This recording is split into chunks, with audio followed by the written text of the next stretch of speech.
Guys, তোমরা কি কেউ কখনো কমলা লেবু মাখা করে খেয়েছো? আমরা কিন্তু ফার্স্ট টাইম কমলা লেবু মাখা করে খেলাম। তো কমলা লেবু মাখা করার জন্য আমরা এখানে দেখতেই পাচ্ছ প্লেটের মধ্যে সমস্ত কিছু সাজিয়ে নিয়েছি।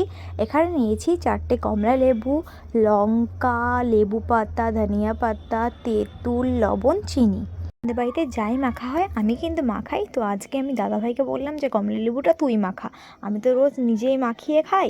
তো আজকে আমার নিজের মাখাতে ইচ্ছা করছে না, তুই কমলা লেবুটাকে মাখা। তো চলো আমরা এখন কমলা লেবুর ছোকলাগুলো ছাড়িয়ে কমলা লেবুগুলোকে একদম পরিষ্কার করে নেব, তারপরে কমলা লেবু মাখা হবে। দাদাভাই, আমি, আমার ভাই, তিনজন মিলে কিন্তু কমলা লেবুকে ছাড়িয়ে এরকম পরিষ্কার করে নিয়েছে। আর এখন দেখো দাদাভাই কি সুন্দর করে প্লেটের মধ্যে কমলা লেবুগুলোকে সাজিয়েছে, কি ভালো লাগছে না দেখতে। 4টে কমলা লেবু মাখায় দাদাভাই কিন্তু 5টা লঙ্কা দিয়েছে, ভীষণ মোটা মোটা লঙ্কাগুলো। আর আমি সত্যি কথা বলতে অত ঝাল খেতে পারি না, তো আমার লঙ্কা দেখে খুব ভয় লাগছিল।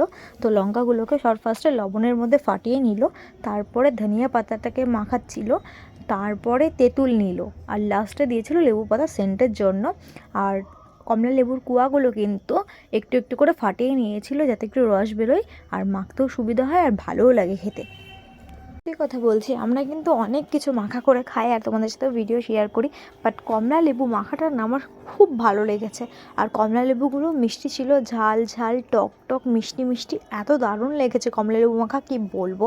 তোমরা যদি কমলা লেবু মাখা এখনও পর্যন্ত না খেয়ে থাকো, তাড়াতাড়ি করে বাড়িতে ট্রাই করো, দেখো সত্যি বলছি হেব্বি লাগবে। আর এই ছোট্ট মিনি ব্লগটা কেমন লাগলো অবশ্যই কমেন্টে জানিও, আর ভালো লাগলে ফলো করে দিও।